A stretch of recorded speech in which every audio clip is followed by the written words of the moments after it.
करेंगे उज्जाई प्राणायाम। उज्जाई प्राणायाम करने से क्या लाभ होता है और इसके क्या एडवांटेज हैं वो मैं अभी आपको बताऊंगा। पहले हम उज्जाई प्राणायाम करने के तरीकों को सीखते हैं। उज्जाई प्राणायाम में हम क्या करते हैं, सीधे बैठ के और सांस को भरते हुए ऊपर की ओर गले से आवाज करना होता है। देखिए इस प्रकार,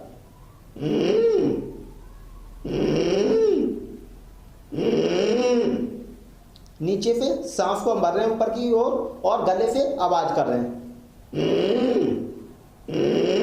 अभी हम इसको टुकड़ों में कर रहे हैं, अभी पूरा नहीं हुआ है, मैं आपको सीखने का तरीका बता रहा हूं।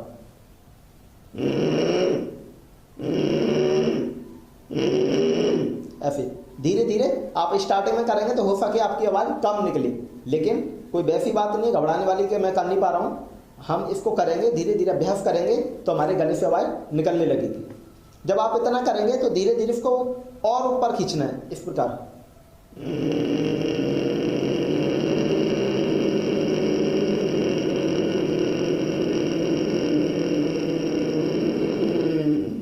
जितना हम खींच सकते हैं उतना खींचें, फिर थोड़ी को लॉक कर दें। थोड़ी को छाती से छुपाना, इसको हम जालंधर बंद बोलते हैं। और अपनी सामर्थ्य के अनुसार रोक के रखते हैं, 10 सेकेंड, 20 सेकेंड, आधा मिनट। फिर रोकने के बाद अपने लॉक को हटाएं, जालंधर बंद को, और दाहिना नासिका को दबा के बाएं नासिका से श्वास को बाहर छोड़ते हैं। यह हमारा एक बार हुआ। अभी मैं आपको 2 बार और करके दिखाता हूं। सांस को भरते हुए हम ऊपर की साइड खींचते हैं,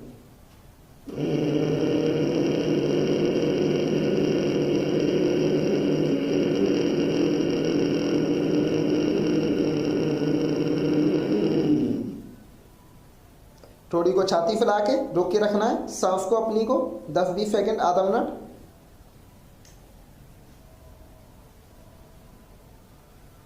फिर दाएं नासिका को दबा के बाएं से सांस को बाहर छोड़ते हैं। एक बार और करते हैं।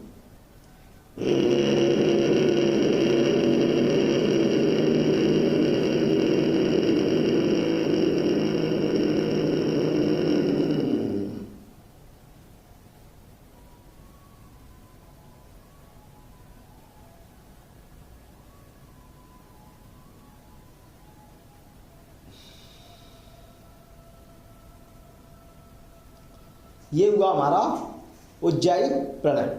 अभी मैंने आपको 3 बार करके दिखाया। जितने भी गले के रोग होते हैं, चाहे वो थायराइड हो, टॉन्सिल की प्रॉब्लम हो, खर्राटे आते हो, हकलाने की प्रॉब्लम हो, all types of throat problem cure by the Ujjayi pranayama. जितने भी गले के रोगों में लाभ करेगा हमारा ये प्राणायाम। आप इसको 5 बार से स्टार्ट करें। अभी मैंने 3 बार करके दिखाया है। आप प्रतिदिन इसको 5 बार करिए और धीरे धीरे आप इसको बढ़ाते जाइए, 10 बार, 20 बार और करते रहिए। जिन लोगों को जैसे स्नोरिंग की प्रॉब्लम है, खर्राटे आते हैं, या फिर टॉन्सिल बहुत ज़्यादा बढ़ चुके हैं, या स्टैमरिंग की प्रॉब्लम है, हकलाना, तो उनके लिए इस प्राणायाम को ज़्यादा करना है। कम से कम 21 बार तक करना है। 11 बार से लेके 21 बार तक करें। आम लोग जितनों को किसी प्रकार का कोई गले का रोग नहीं है, आम व्यक्तियों के लिए, तो वो इसको 5 बार भी करेंगे तो भी बहुत है। अगर गले में कोई इन्फेक्शन है तो आप इसको कम से कम 11 बार से लेकर 21 बार करें।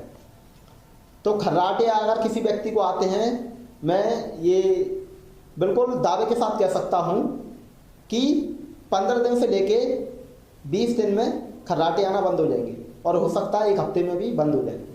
क्योंकि मैं लाखों लोगों को योग सिखाता हूँ और जगह जगह मैं कैंप लगाता हूँ। भारत के कई सारे राज्यों में गया हूँ। अभी मथुरा शहर में मेरे कार्यक्रम चलते रहते हैं। तो मैंने जो लोगों पे अनुभव किया हुआ है, खर्राटे आना हफ्ते 10 दिन 15 दिन में बंद हो जाते हैं। थायराइड की प्रॉब्लम किसी प्रकार की, चाहे वो लो थायराइड हो या हाइपो हो, दोनों प्रकार की जो थायराइड होती है उसमें हमारा ये प्राणायाम रामबाण की तरह काम करता है।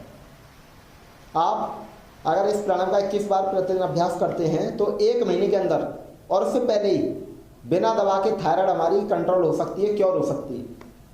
अगर किसी को टॉन्सिल बहुत ज़्यादा बढ़ गए, आपके tonsil within days we can control.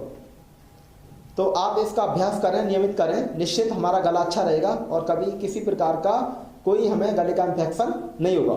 क्योंकि अभी बहुत तेज़ी से पूरे विश्व में थायराइड की प्रॉब्लम बढ़ रही है। जब थायराइड बढ़ती है तो मोटापा बढ़ता है, इसीलिए हमें थायराइड को नहीं होने देना, अपने गले को अच्छा रखना है।